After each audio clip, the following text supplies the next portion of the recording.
पल पलंगे पर चाहिए खाना पानी। ससुरा में छूट जाए कैला फोटानी।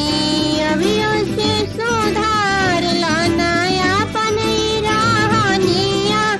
ये ननदो तो कहियो तू बनबू कनिया।